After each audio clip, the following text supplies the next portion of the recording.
All right, you're watching CNN. I'm Brooke Baldwin. Thank you so much for being with me. You're watching CNN's special breaking news coverage into what brought down Egypt Air Flight 804. There's a lot to get into today. We can tell you that the families have just been told that the plane has crashed. The question at the moment, was it terror? The jet vanishing with 66 people on board more than 16 hours ago now. It traveled from Paris en route to Cairo. We know radar contact was lost just 2 minutes after crossing into Egyptian airspace, and this frantic search launched over the Mediterranean Sea. Just a short time ago, we got a huge announcement from the Vice President of Egypt Air right here on CNN. First of all, our heart goes out for all the family members and friends of all involved in this terrible incident. As I can tell you now that we have found the wreckage. We confirmed that the wreckage has been found.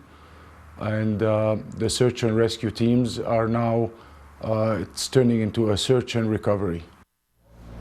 Egypt says chances are this plane was brought down by terrorists, not a mechanical issue. We also now know the weather was clear at the time.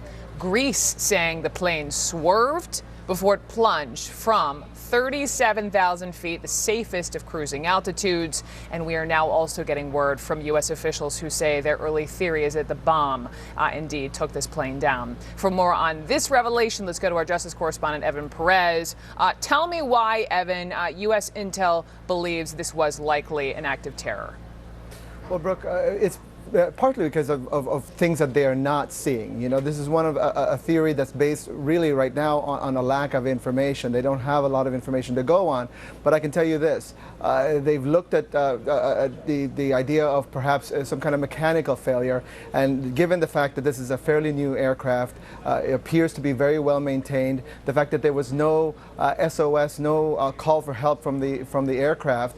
This is a very sophisticated aircraft. It's even very difficult. I'm told by authorities that it's even difficult for someone to intentionally try to ditch it. The plane is designed to keep flying, certainly at 37,000 feet. That's the expectation. There's a lot of suspicion here now simply because of the circumstances we're talking about.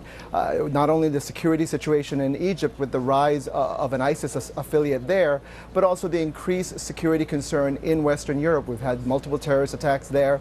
We've had concerns about the Paris airport. It is generally viewed as a very secure place, but that is most likely where investigators are going to start. They're going to start looking at the people who had access to this aircraft, people who are working on the ground there, and frankly, the Egyptians are going to have to take a closer look at the crew, the 10 crew members who were on the plane, including the 3 security officers and the 2 pilots who were on board, as well as reviewing the flight manifest. We're told, Jim Sciutto actually was told by one of his security sources that the U.S. has begun looking at the flight manifest, and so far they've seen no red flags come up running those names against U.S. terror watch lists. And so one of the things now that has to happen is we have to recover the wreckage and begin searching for signs of perhaps a bomb, or if they can find the black boxes, then they can perhaps hear conversations and see what might have been going on in that cockpit before this plane went down, Brooke.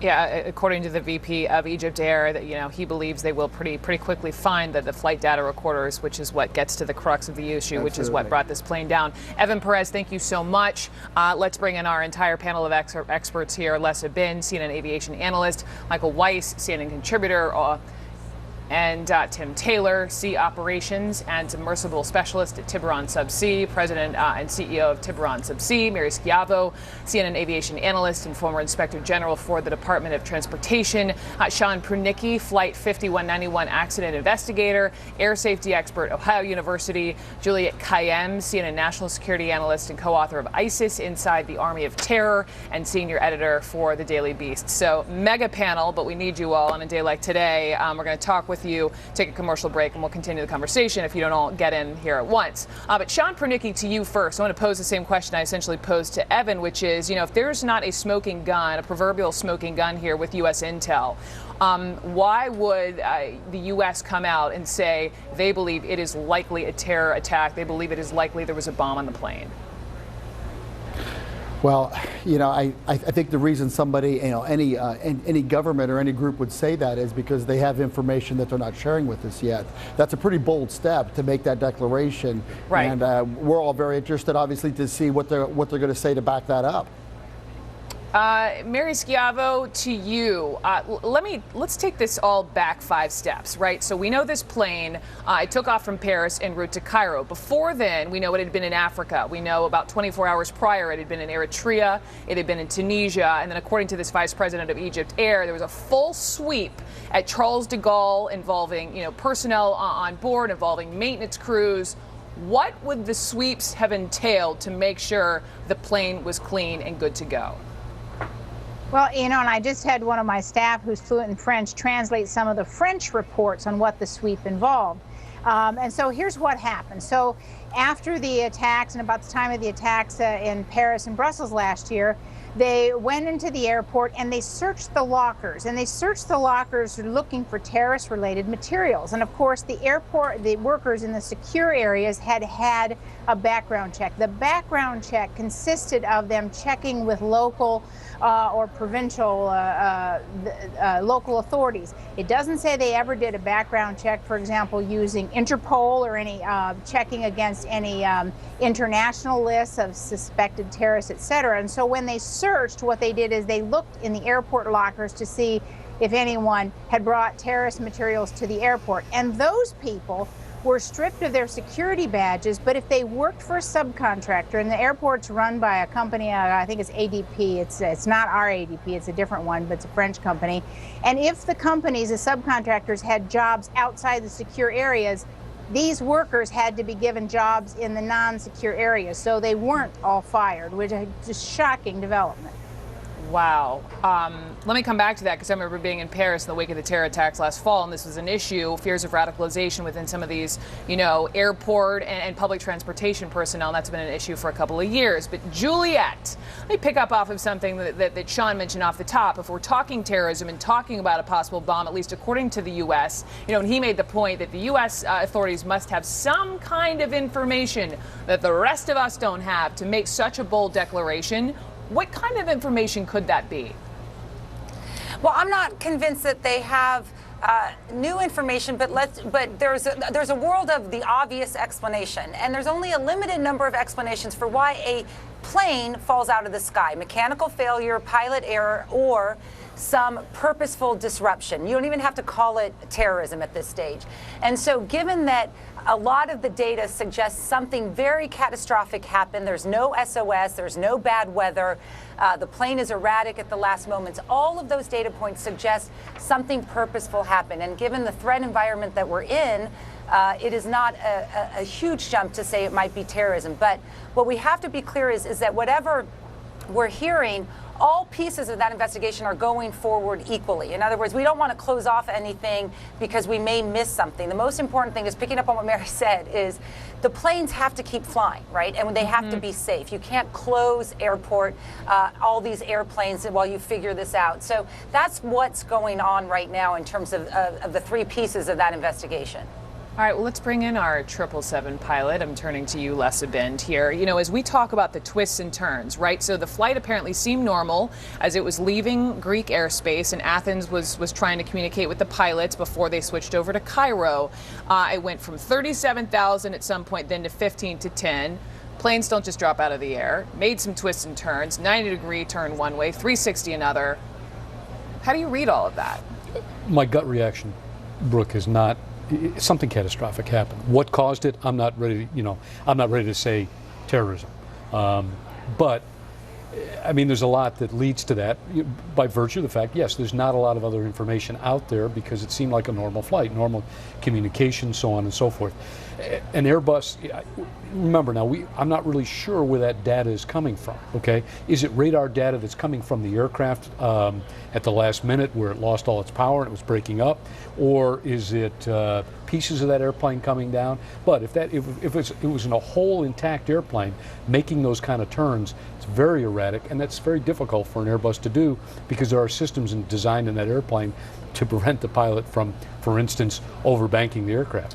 What if you look at the TikTok, 1:48 in the morning, the pilot checked in with Greece, described as cheerful. Fast forward to 2:27 in the morning, air traffic control in Athens contacted the pilots to transfer to Cairo. Pilots didn't respond. What would protocol be in that time? And that time is significant. Well, it's significant.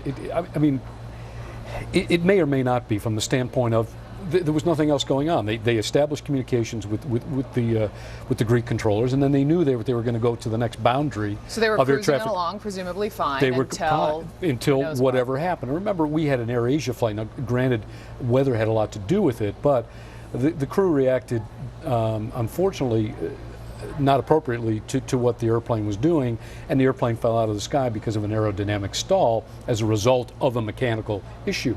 We don't know yet. We're trying to draw parallels with other accidents, but let's take it a step at a time. Even if this is a potential explosive device, there's got to be something different about how did it get there, where did it get on the airplane if that indeed occurred.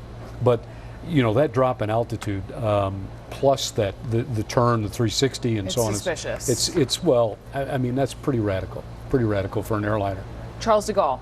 We've all flown in and out of Paris, right? Many of us have. In the wake of what happened, especially in Paris last fall and then Brussels this year, and also to Mary Schiavo's point about I think it was like 4,000 lockers that were looked into or raided within personnel. Tell me more about this airport. Well, security has amplified enormously, particularly after the Paris attacks. My colleague Chris Dickey lives in Paris, and he flew out of there very recently to come to New York and said, the security protocols are like he's never seen before. Really? So, look, again, this is all speculation, and let's not jump to any conclusions. But if it was an act of terrorism, if it was a bomb, chances are very strong that it was placed, from Charles de Gaulle Airport. And in that instance, look, what are we talking about here? A passenger who got through the security checkpoints, possibly with some kind of chemically doused clothing. Remember the Khorasan group in Syria? The U.S. was going after them because they said these guys were trying to do that, smuggle clothing, shirts that had been doused in some kind of explosive chemical aboard commercial airliners and detonate them while on board. Could it have been a device like the soda can IED that ISIS put into Metrojet in Sharm el-Sheikh? If that's the case, then Charles de Gaulle has been infiltrated by terrorists. There are people who are working in the airport, either as flight crew. The pilot, I think at this point it seems a little unlikely given his cheerful mood, as they say. But this is a dreadful state of affairs. And I have to say, I reported a few weeks ago, the new head of ISIS's foreign intelligence, the Amn al-Karji. There are 4 intel branches that ISIS uses, like security service, very much modeled on Arab totalitarian regimes. The new head of the Amn al-Karji is a French national. He was born in Paris. He's of North African descent. His kunya, or his nom de guerre, is Abu Suleiman al-Faransi. And this comes from a guy who defected from ISIS via informants that are currently in the organization. What does this tell us? ISIS is leaning very, very heavily on the Europeanization of their foreign operations. They are not just looking to attack the West, they're looking to make native sons of the West, people who grew up in Belgium and France, Great Britain, Germany, senior ranking officials in their security apparatus to perpetrate and plan these kinds of attacks. So it is not implausible to me, Brooke, that this could well have been somebody born in France who worked for the airline or worked for the airport and in some way managed to do this, assuming this was an act of terror. Let me come back to that point. We have a correspondent at Charles de Gaulle. Atika Schubert is standing by. And Atika, can you talk to me a little bit more, just about the current state of security there in the wake of what's happened with this, this plane disappearance, this plane crash, and also to the point of radicalization of airport personnel over the years there? Absolutely. This is a problem that the Paris investigators have been looking at now for years. But more recently, in December, they actually released dozens of people from their jobs, both here at the Charles de Gaulle Airport and at the Orly Airport, for fears that they may be linked to radical Islamists. They took away their security access. So this has been a concern for some time here. But since the terror attacks in November here, and of course the Brussels attacks, they stepped up security quite a bit. Even today now, we've seen armed security patrolling the airport, making spot checks of passengers. So the airport is at its highest state of alert. It's operating as normal, but it's absolutely a security concern here. And Charles de Gaulle has some of the tightest security in Western Europe. But short of sealing off the airport and doing security checks a mile away, there really is no way to 100% secure an airport, Brooke. Atika Schubert, thank you so much. We'll check back in with you. We're going to continue our breaking coverage here of the disappearance, the crash of Egypt Air Flight 804 in the Mediterranean Sea in just a moment.